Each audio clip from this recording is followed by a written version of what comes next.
Olá, hoje a gente vai falar sobre aí os opioides, tá? São medicações aí muito usadas na prática médica e de grande importância. Abordar rapidinho aqui sobre a história, são medicações que são aí muito mais do que centenares, né? Elas são, a gente já tem uma referência, você vê praticamente antes de Cristo sobre o uso do ópio, tá? Começou com médicos árabes, na verdade, geralmente já era aquele preparado próprio da erva mesmo, que inicialmente eles viam um efeito da obstipação, né? Então ele tratava aí aquelas disenterias, aquela diarreia, no caso aí, pelo efeito colateral que o dos ópios causa, que é aí a constipação, tá? Foi inicialmente usada para isso, e ao longo aí do tempo, várias outras pessoas foram também vendo o seu uso na prática médica, desde 1680, 1806, como por exemplo, a gente tem a referência que a droga é o que deu ao nome, né, até os receptores e também a medicação, né, que conseguiram isolar a morfina, referência a Morfeu, que é o deus do sono, né, ou seja, é uma droga que de certa forma produz uma sedação. Tá? E hoje em dia a gente usa muito, não só com esse intuito sedativo, mas o principal intuito dela como uma medicação analgésica potente, tá? E aí a gente percebeu que aí a partir a partir do século XIX já se surgiu a forma de aplicação da droga com o uso aí de seringas, com o uso de agulhas, e teve um advento muito grande a partir do século XIX, principalmente com o uso da heroína. Tá? Foi amplamente difundida, né, principalmente ali por conta das guerras civis americanas, né, e com isso começou a drogatização do opioide, né. Ele foi se produzido em larga escala e, além disso, começou-se a ver também que o uso inicialmente, que era para fins de medicação analgésica, pelos efeitos e aí de dependência, começaram-se aí a ver a dependência aí pelo ópio também, tá? Também a gente via ele como um efeito antitussígeno importante, né, como supressor da tosse e sedativo. Hoje em dia a gente usa também esse efeito em alguns preparos até de xarope supressores de tosse. A gente também pode ter a presença de derivados aí opioides também, tá? E aí a gente percebeu que com esse efeito da drogatização, né, e também de dependência, era necessário aí e desenvolver aí agonistas ou agonistas antagonistas mistos, principalmente no intuito aí de tratar as dependências ou das intoxicações graves aí oriundas dos derivados aí opioides, tá? Até então, foi se usando amplamente a droga. Você vê que é uma droga aí muito mais do que milenar. E não se sabia muito bem o mecanismo de ação, até que aí, recentemente, né, vai sendo descoberto por que que a gente tem os efeitos aí opioides, né? E os efeitos opioides estão relacionados principalmente a efeitos em receptores próprios específicos de opioide. Em 2000, até, eles decidiram até nomear os receptores como receptores opioides peptídeos, né? Aqui da receptor Mi, receptor delta e receptor também da kappa, que a gente vai falar aqui mais para frente, tá? Aqui um exemplo claro aí de uma droga milenar, né? Mas no passado aí já sendo produzida e vendendo naquelas farmácias mais rudimentares aí, né? Aqui a gente vê vários frasquinhos aí que foram utilizados para comercialização, tá? Vamos falar um pouquinho, né, na verdade, até sobre dor, né? A gente sabe que a via da dor é uma via que envolve tanto o cérebro, tanto a medula espinhal, tanto também um efeito ali periférico ali, principalmente dos nervos aí de sensibilidade, tá? Nós temos, na verdade, opioides endógenos que nós produzimos.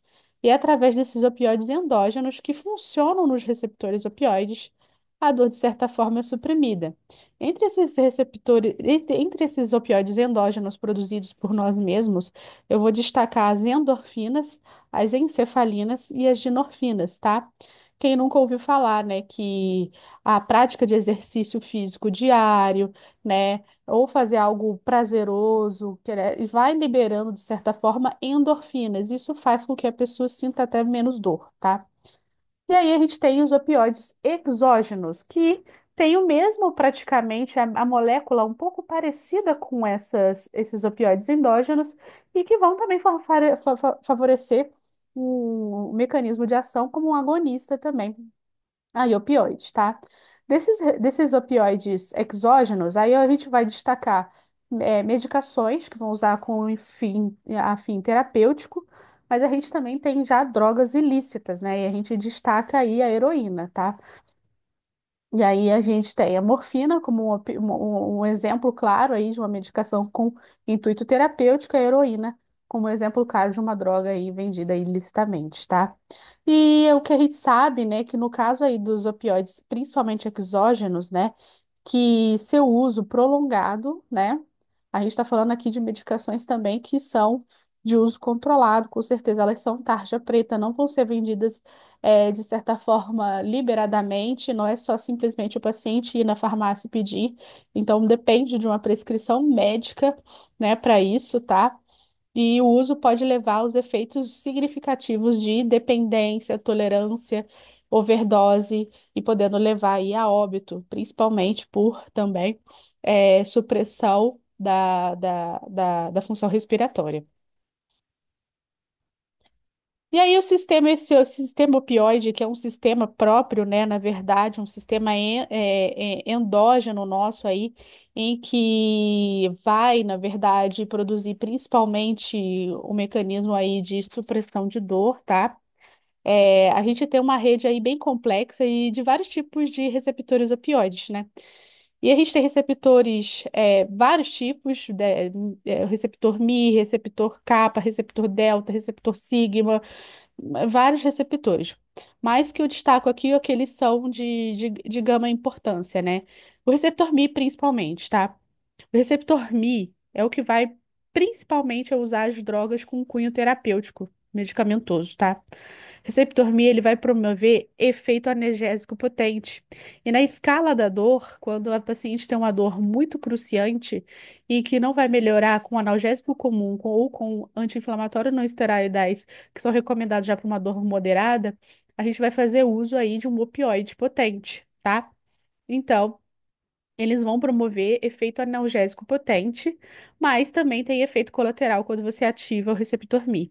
E um desses efeitos adversos é também depressão respiratória e a questão da dependência, tá? Então, a ativação dos receptores Mi provoca analgesia, sedação, euforia, que é uma sensação de super bem-estar e felicidade, tá? E são críticos aí para a criação de sistemas aí de analgesia potentes, tá? Então, na escala da dor, é o suprassumo aí das medicações para tratar a dor forte. Quando a gente se trata aí de receptores delta, o que que eles fazem? Eles, na verdade, modulam essa ação do receptor Mi e eles, na verdade, eles potencializam até esse efeito analgésico. Mas também tem um efeito de regulação do humor. E ele pode ter um papel, na verdade, aí contra a depressão e um pouquinho para a ansiedade, tá? E os receptores kappa já estão relacionados aí a produzir uma analgesia, não, às vezes não tão potente quanto, mas quando a gente fala de receptor kappa ativado, pode estar associado também a efeitos, agora ao contrário da euforia, de disforia, depressão, tristeza, tá? E também pode levar a alucinações, uma percepção totalmente ao contrária ao que está acontecendo na realidade, tá? E aí ele vai ter um complexo aí, papel, no caso, na modulação da dor, pode tanto atenuar como também aumentar a dor, receptor kappa, tá? Dependendo aí do contexto, tá? Então, de certa forma, a gente teria que ter medicações com muita seletividade a determinado tipo de receptor. Só que nem sempre isso a gente acontece aqui para a gente ver sobre os receptores opioides, né? Aqui são os principais que eu comento para vocês, que é o receptor Mi, receptor delta e receptor kappa, tá?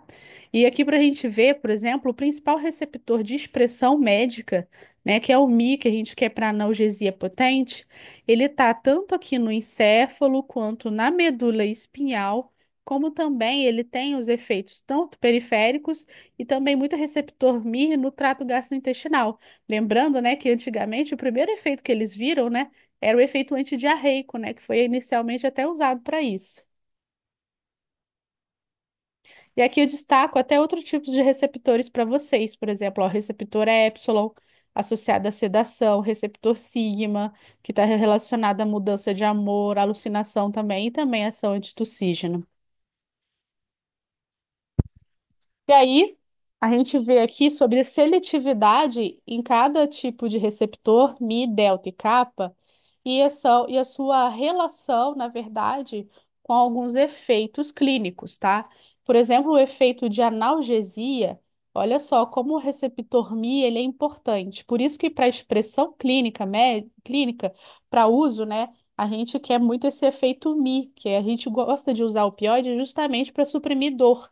É o principal efeito que a gente quer terapêutico, tá? Aqui, por exemplo, ó, ele é potente, tá? Aqui, por exemplo, um efeito analgésico no receptor delta é só o receptor espinhal. E aqui no receptor kappa é mais perifericamente. Então, em termos de analgesia, eu quero atingir receptor Mi. Mas, em contrapartida, causas de depressão respiratória, também a maior seletividade está para o receptor Mi, com menor importância no receptor delta, e geralmente receptor kappa já não causando isso. E aí, um efeito também, que é a relação da constricção da pupila, em que a pupila fica pontiforme, um pontinho, você vai ter uma pupila, na verdade, contraída, tá? Isso aqui é importante, às vezes, que se um paciente ele chega com sinais de intoxicação por algum medicamento e você no exame físico faz uma abertura ocular para ver reatividade de pupila, você vai encontrar uma pupila muito miótica. Isso aí vai te dar o diagnóstico que a intoxicação provavelmente foi por opioide, tá? Foi por um derivado opioide, tá? Então, aí, ó, está relacionado principalmente receptor Mi também e receptor kappa. Quando é a motilidade do trato intestinal, a gente também vê aqui tanto receptor Mi e delta. A euforia, principalmente receptor Mi também, tá? Olha, agora, a disforia, né, que é o contrário da euforia, receptor kappa também envolvido. E quando a gente fala de sedação, sonolência, Morfeu, né, Deus do sono, a gente vai ter aqui principalmente receptor Mi e também de expressão no receptor kappa e dependência física, né, que vai se tornar aí um dependente químico, provavelmente necessitando de mais drogas, também está relacionado ao receptor Mi. Então, o receptor Mi é o receptor, de certa forma, que eu quero atingir quando eu tenho um efeito, que é o efeito terapêutico que eu quero, é principalmente para analgesia e por vezes de sedação, mas ele também está relacionado a alguns efeitos indesejáveis, né, também, né? Então a gente fica de olho aí, o principal receptor de expressão médica, o receptor Mi, com certeza. E aí, os efeitos desses opioides no organismo a gente viu que são vários, né? Mas, de certa forma, o que geralmente a gente vê promovendo, né? Principal efeito terapêutico para analgesia. Segundo principal efeito, redução de ansiedade. A gente sabe que dor causa estresse, estresse causa agitação, tá? Então, redução de ansiedade também. Outro efeito aí que a gente pode ver é a sedação, tá? E, infelizmente, o uso prolongado pode levar a efeitos adversos aí significativos e também a dependência. Agora, se tratando de mecanismo de ação, a gente vai falar que é uma droga que age aí provavelmente na célula, principalmente neuronal, né? Nas sinapses neuronais, porque são as vias de sinalização da dor, né? E o mecanismo do mecanismo de ação, na verdade, vai ser impedir a liberação, né, de principalmente aqueles avisos da dor, né, que são neurotransmissores que geralmente estão associados ao glutamato e à peptídeo C, tá? E a gente observa que quando você tem uma ação, que você tem uma ativação desse receptor opioide, esse receptor opioide, de certa forma, vai fazer com que esse neurônio esteja menos excitado a transmitir neurotransmissores do mal, da dor, no caso, né, que seria o glutamato e o peptídeo C. E como ele vai fazer isso? Causando uma hiperpolarização da membrana, né? A gente fala muito de hiperpolarização durante ao longo desse processo aí. A gente falou de benzodiazepínico também causando hiperpolarização da membrana, só que aqui é um mecanismo completamente diferente aí, em que você vai fazer um sítio de ação. O sítio de ação vai ser direto no receptor opioide.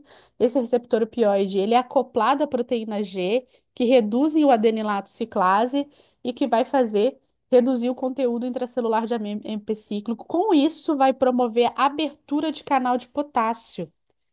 Ou seja, vai começar a eliminar aquele potássio, que é o potássio, que é um íon positivo, para fora da célula neuronal. E além disso, ele também vai impedir a abertura de canais de cálcio. Ou seja, o cálcio, que também é um íon positivo, cálcio 2+, ele não vai mais entrar na célula neuronal.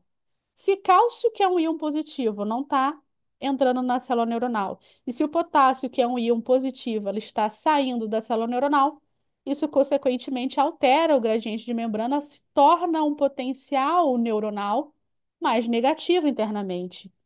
E com isso, não vai haver liberação, principalmente daquelas vesículas ricas em neurotransmissores relacionados à dor, que envolve o glutamato, que envolve também o peptídeo C, tá? E com isso, né, a gente vai promover um efeito aí de analgesia. Então, a gente tem dois efeitos principais: efeitos sobre os canais de cálcio e efeitos sobre os canais de potássio. Os canais de cálcio, no caso, eles vão impedir o influxo de cálcio.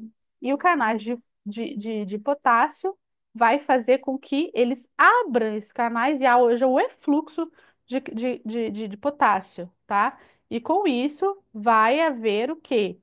Uma hiperpolarização dessa célula da sinapse neuronal, e com isso vai haver o quê? Menos estímulo aí desses neurotransmissores aí que geralmente estão relacionados a efeito, principalmente efeito de causador. E aí a gente vê aqui, ó, principalmente cérebro, medula espinhal, né? E também o efeito periférico.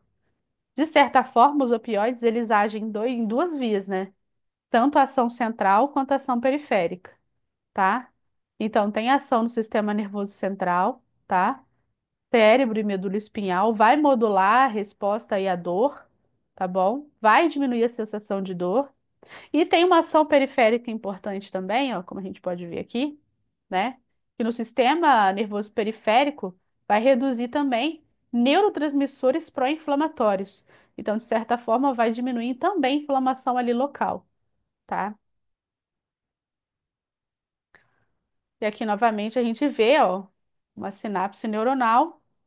Aqui o estímulo da dor chegando, né? Esse estímulo perpetua, né? Aqui, por exemplo, na periferia, né?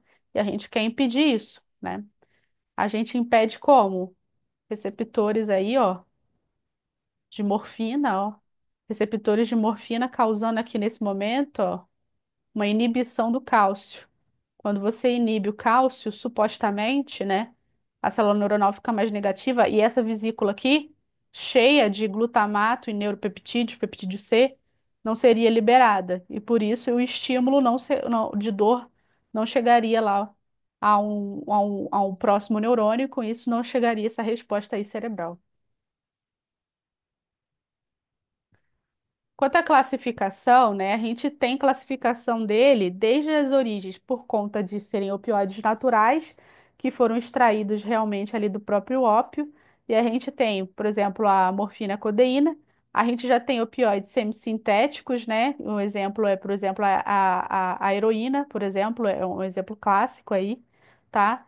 A gente tem opioides totalmente sintéticos, por exemplo, a metadona, tramadol e fentanil, completamente produzidos já em laboratório. E a gente tem agora também o quê? Principalmente no tratamento aí de dependência ou nas intoxicações graves, aí o efeito antagonista, né? Que a gente vai ter o antagonista opioide, que a gente tem a naloxona e o naltrexone também, tá? Aí, novamente, uma tabela de classificação para a gente ver, né?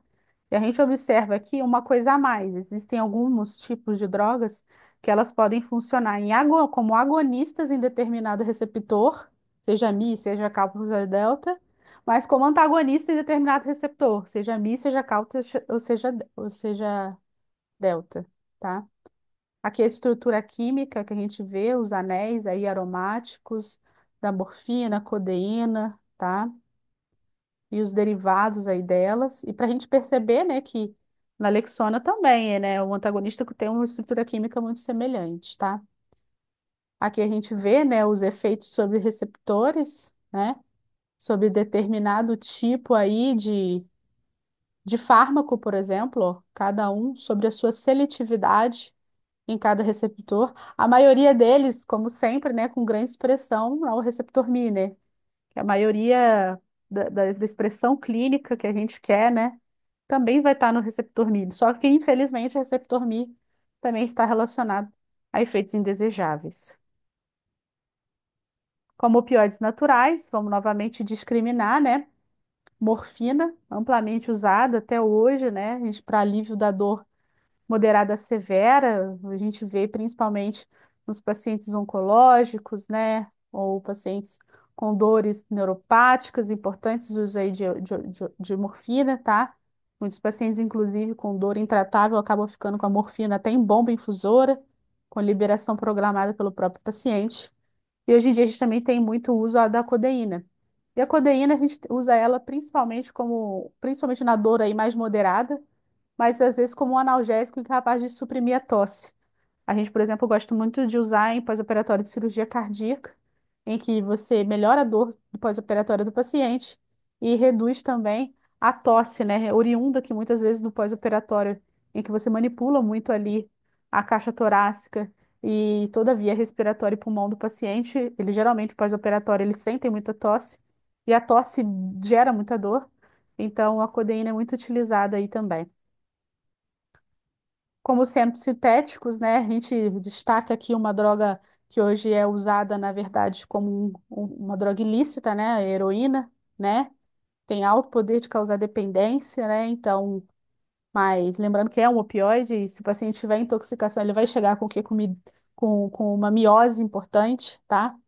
E a oxicodona também, né? Também derivada aí, utilizada em algumas preparações para manejo de dor crônica, é a droga do House, né? Viciado em oxicodona, mas também infelizmente, no mercado aí também tem uma questão de ser uma droga é, amplamente usada aí nos dependentes químicos. Sintéticos, a gente tem de expressão aqui o fentanil e a metadona, né? O fentanil, principalmente usado para anestesia, né? Para intubação do paciente. É para dor muito forte, dor importantemente severa, tá? E ele tem um efeito, infelizmente, extremamente potente de paralisação do respiratório, de pressão respiratória. Muitas vezes, quando você usa o fentanil, você tem que se preocupar, porque a depressão respiratória é quase certa, tá? Então, por isso que é usado na anestesia, e muitas vezes que o paciente ele já vai estar, ele vai ser entubado, colocado na prótese ventilatória. E a metadona também é utilizada aí agora para programas de reabilitação em pacientes dependentes, né? Que a gente sabe que quando você quer desintoxicar, a maioria das vezes a gente não suprime, né, a medicação de forma súbita, completamente, a gente vai diminuindo ou dando drogas de certa forma mais leves ali, e a metadona é utilizado para isso.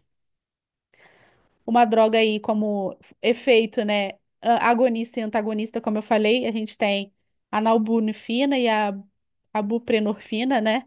Aqui, por exemplo, a nalbuphina, ela tem uma ação agonista no kappa, né? E já tem uma ação antagonista no receptor μ.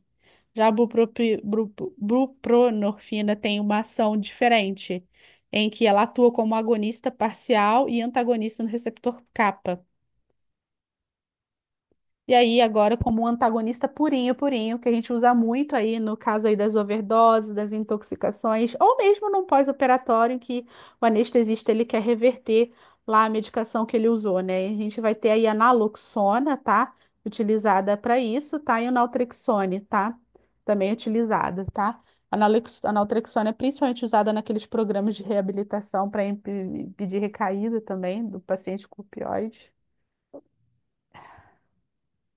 E aí a gente continua aqui falando sobre a farmacocinética dessas drogas, né? São drogas amplamente utilizadas e tem praticamente todos os tipos de via. Via oral, sublingual, IV. e o advento agora de adesivos de liberação, por exemplo, transdérmico, injeção subcutânea, em que é uma liberação prolongada ali, intradérmica. A gente tem o uso intratecal nas anestesias peridurais, epidurais, tá?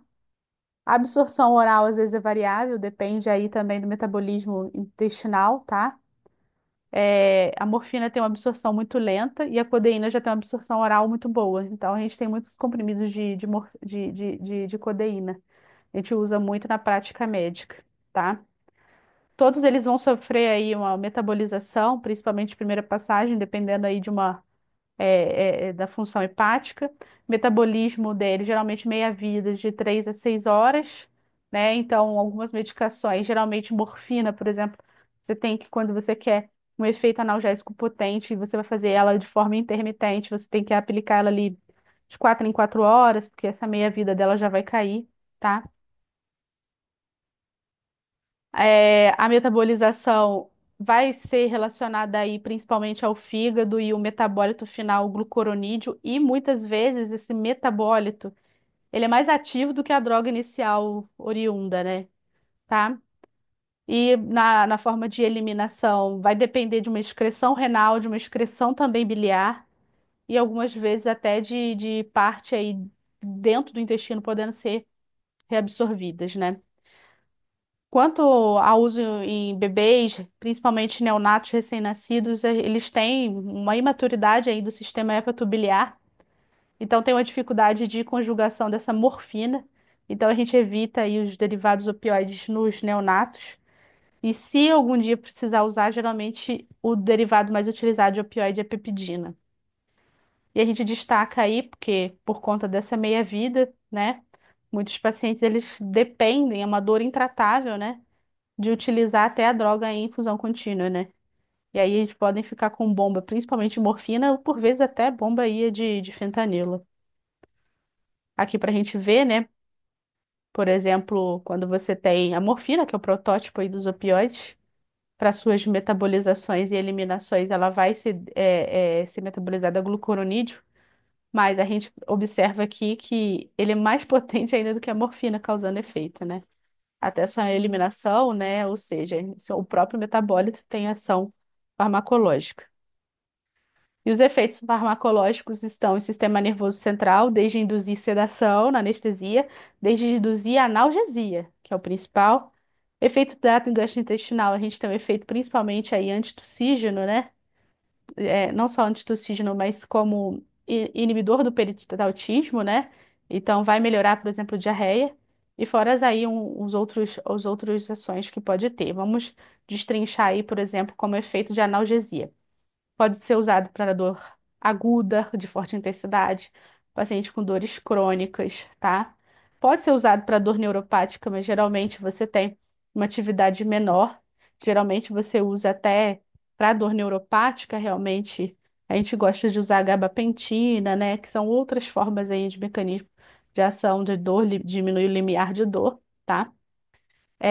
Mas reduz por conta desse efeito, às vezes, de euforia, de sedação vai diminuir aquele sintoma afetivo, né, da dor, né? Que o paciente ele já está muito agitado e aí mais dor ele vai sentir. Então, esse efeito aí é analgésico também, por conta de causar um bem-estar que o próprio medicamento ela também ajuda a melhorar a dor. A questão aí da euforia, essa questão da sensação de bem-estar, que é a sensação que faz com que o paciente queira mais vezes utilizar mais a droga, né? Porque é muito bom, muito gostoso, né? Porque vai reduzir aquela agitação, vai dar uma onda, né, no paciente, tá? A ansiedade vai reduzir, tá? Então, a euforia, os sintomas de euforia, né, são sintomas aí relacionados ao paciente querer até mais, tá? Lembrando que o receptor da Mi está relacionado à euforia, mas se o receptor kappa for o principal ativado, aí já vai fazer o efeito contrário, que é o efeito depressivo, né? O efeito de disforia, tristeza, né, exacerbado, tá? O nosso medo, né, depressão respiratória, em que a ativação é principalmente receptor Mi, e quando você deprime o centro respiratório e deprime, porque o centro respiratório ele é acionado principalmente quando você tem uma elevação de CO2. Aumentou o CO2, o centro respiratório logo volta a funcionar e mecanismo de você novamente fazer nova incursão. Aqui ele suprime o centro respiratório. Então, aumenta o PCO2 e, infelizmente, esse mecanismo protetivo de induzir uma incursão respiratória não vai acontecer, tá? Então, a gente vai ver isso, tá? Principalmente, tá? Não só por paralisia neuromuscular, mas sim por depressão do centro respiratório sobre os níveis de CO2, tá? Aqui a gente observa, por exemplo, diferente dos benzodiazepínicos que causam uma depressão de musculatura e uma depressão cardiovascular, aqui a gente já não vê isso. Então, é mais relacionado aos níveis de CO2 e geralmente não é acompanhado de depressão cardiovascular, tá? E detalhe, isso pode ocorrer com doses que usualmente você consideraria doses terapêuticas, com doses de medicação. Então, você tem que ficar de olho ali no seu paciente, tá? Então, o paciente pode morrer em vigência aí do uso de opioide. Efeitos ainda falando sobre o sistema nervoso central, sobre a relação da tosse, tá? Essa depressão da tosse às vezes é importante também para a gente fazer, porque tosse é principalmente em pós-operatório, seja ele não só de cirurgia cardíaca, mas, por exemplo, por uma cirurgia abdominal, aumenta a pressão abdominal, pode evoluir a hérnias, eviscerações. Então, a gente gosta muito desse efeito antitussígeno, né? Já não se correlaciona com ações analgésicas ou depressores da respiração. A gente não sabe ainda o mecanismo de ação estabelecido por ele suprimir a tosse, mas a codeína é os principais que a gente usa até hoje para isso, tá? Existe até essa aqui, ó, folcocidina, que é mais utilizada para seleção seletiva, tá? E a gente tem que lembrar que além de tosse, sobre o efeito intestinal, vai induzir aí constipação. Náusea e vômito, né? É muito comum, principalmente durante a infusão, na hora que você está fazendo, o paciente referir muita náusea e pode evoluir a realmente regurgitar, a vomitar, tá? Antigamente, o paciente chegava com edema agudo de pulmão, a gente logo fazia também uma morfina, porque além de um efeito vasodilatador que ela teria ali, ela reduziria a ansiedade, a descarga de adrenalina naquele paciente, a sensação de bem-estar, ele logo já vinha melhorando. Só que assim, você ia colocar o paciente no CPAP, né? Você acabou de fazer morfina e muitas vezes ele vomitava, aí não ia rolar, né? Com o CPAP ali, e aí tá difícil, tá? E a constricção pupilar, né? Um efeito também central e vai ser mediado principalmente por receptor Mi, mas também receptor kappa, né? A pupila vai chegar ali pontiforme.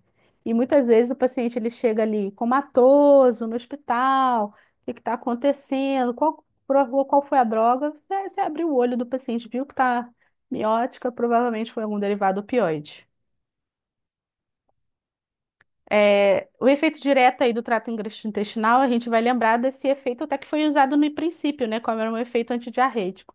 Vai diminuir a motilidade do trato gastrointestinal e pode, inclusive, causar uma constipação grave, paciente não evacuar dias, fazer fecaloma, tá? Vai atrasar o esvaziamento gástrico. Isso é uma coisa importante, porque antes, por exemplo, no tratamento de infarto, morfina era obrigatório.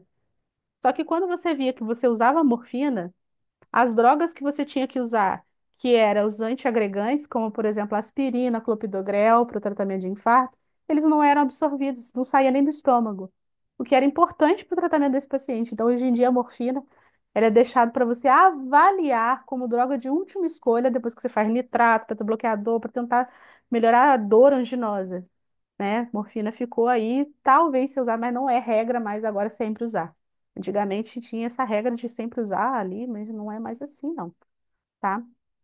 Outra questão é a contração da vesícula biliar e a contração do esfíncter, ou seja, o esfíncter da vesícula biliar.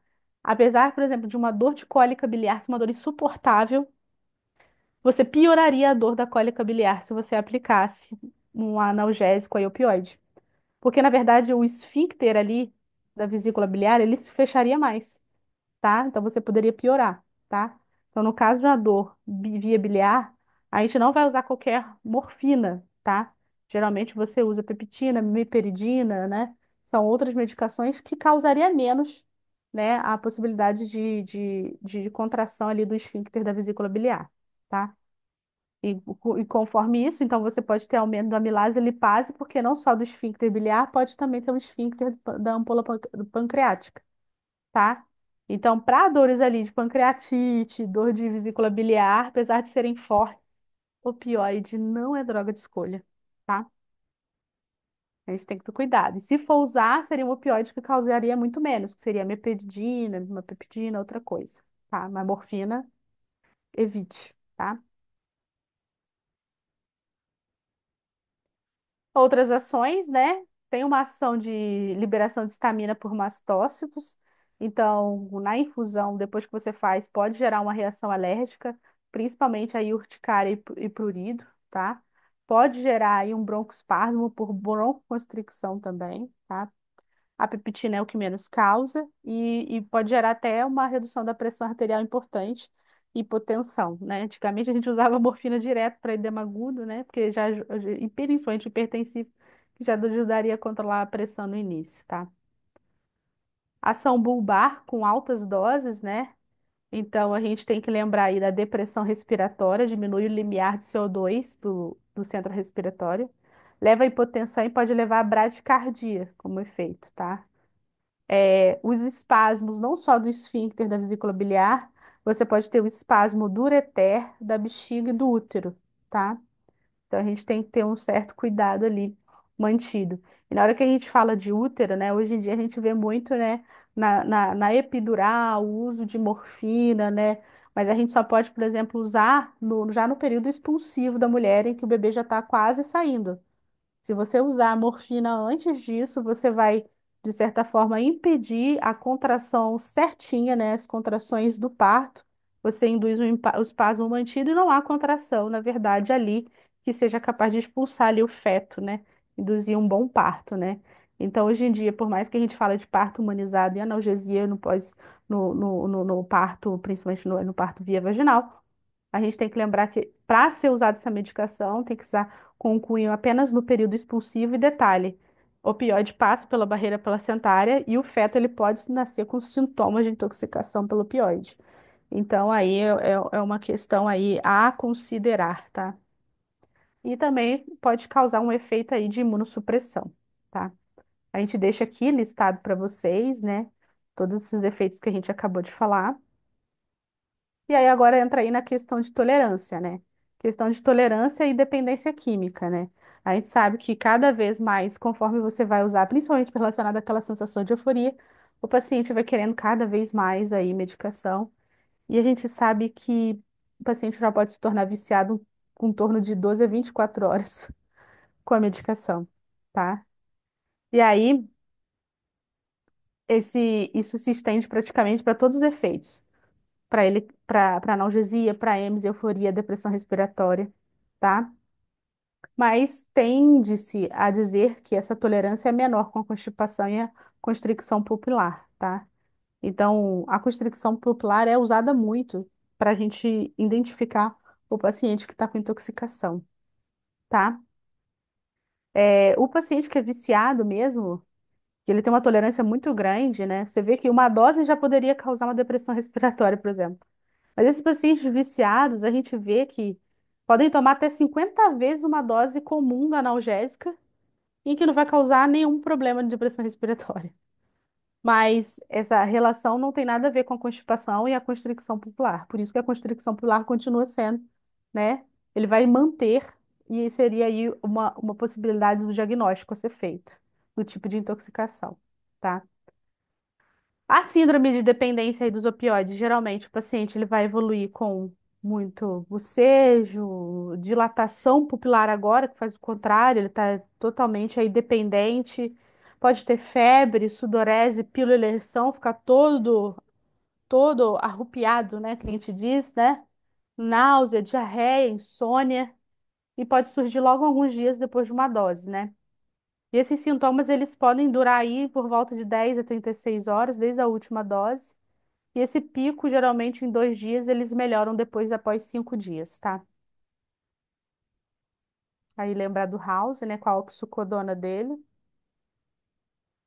No Brasil, graças a Deus, a dependência é pequena do uso de heroína, menos de 0,09, mas em termos de dependência, a gente destaca aqui que existe essa dependência, mas a dependência está em quem? Na população que consegue acesso fácil à medicação, que é quem?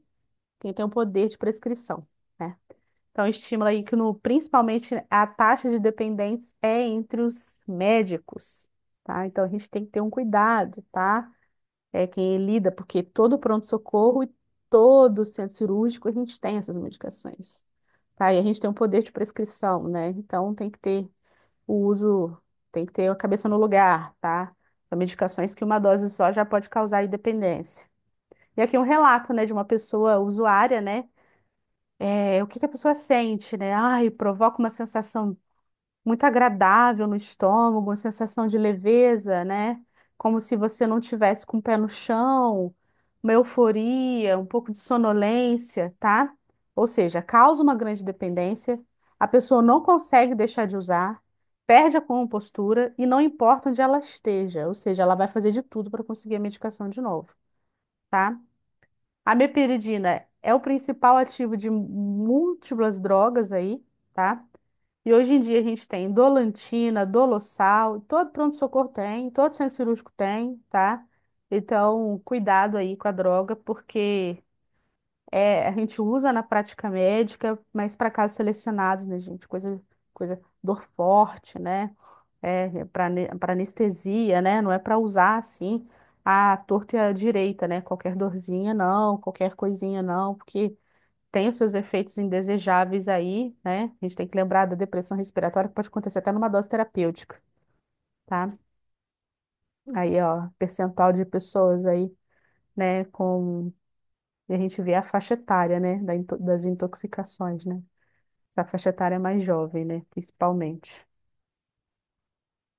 E quando a gente fala aí de tratamento de dependência, né, assim como o benzodiazepínico, né, muitas vezes a gente não suprime, né? Você tem que também analisar ali caso a caso, né, o paciente que está intoxicado, que chega com retenção de CO2 de carbonacose em coma, esse paciente ele tem que ser revertido rapidamente com o uso aí de um antagonista, né? Aí você tem que usar naltrexona ou naloxona, é grave, mas às vezes o paciente ele tem sintomas ali, né, da dependência, aquele bocejo, aquela coisa, e aí você vai fazendo aí sintomas aí de desintoxicação. O usuário crônico, principalmente, né, aqui nos sintomas de intoxicação, que muitas vezes dependem até de uma internação, tá? E aí a gente deixa aqui só como recadinho. Falar sobre esses antagonistas aí opioides, que são usados aí no caso das overdoses, né? Em que o paciente chega principalmente aí comatoso, com pupila amiótica e com retenção de CO2 grave, né? A gente tem a nalorfina, a gente tem a naloxona, a gente tem a naltrexona. Eu destaco principalmente a naloxona, que é o que mais a gente vai encontrar aí nos nossos hospitais, né? É o que geralmente o anestesista reverte a anestesia geral, tá bom? E a gente vai ver que ele é um antagonista puro, tá? Ele reverte completamente o efeito da morfina dos opioides, tá? E também de agonistas aí parciais, tá? Aí ele vai poder, como vai ser um antagonista, pode impedir aí a analgesia, né? Vai ser utilizado na depressão respiratória, naquele recém-nascido, em que pode ter nascido com intoxicação devido à analgesia do parto, tá? Ele só tem para via venosa, tá? É metabolizado também no fígado, tem um efeito aí de 4 horas, o que seria importante, que dependendo da meia-vida do opioide, que costuma ser de 4 a 6 horas, ele vai conseguir até de certa forma suprimir ele quase que completamente, tá? Em geral, não vai ter efeitos adversos, né? Mas pode desencadear uma síndrome de abstinência em quem já for viciado. A naltrexona só tem um efeito bem similar à naloxona, bem parecido, só que a duração do efeito é um pouco mais prolongada, dura aí mais de 10 horas. Aqui a gente vê, ó, a naloxona, que é o principal que a gente tem aí nos nossos hospitais, ele vem, de certa forma, lá no receptor opioide e ele vai ocluir o sítio de ação em que o receptor opioide entraria. E com isso não vai ter liberdade ali, né, dos opioides, eles iniciarem aí o mecanismo de ação, tá? Novamente aí, aqui a gente vê um paciente, por exemplo, intoxicado aí por heroína, e quando você faz a naloxona, os receptores já vão estar ocupados. A heroína vai ficar lá circulante, mas não vai promover a sua ação, porque o receptor, ele não está livre para receber. A gente fica aqui com o nosso último tema, tá? Bons estudos, né? E a gente se vê em breve.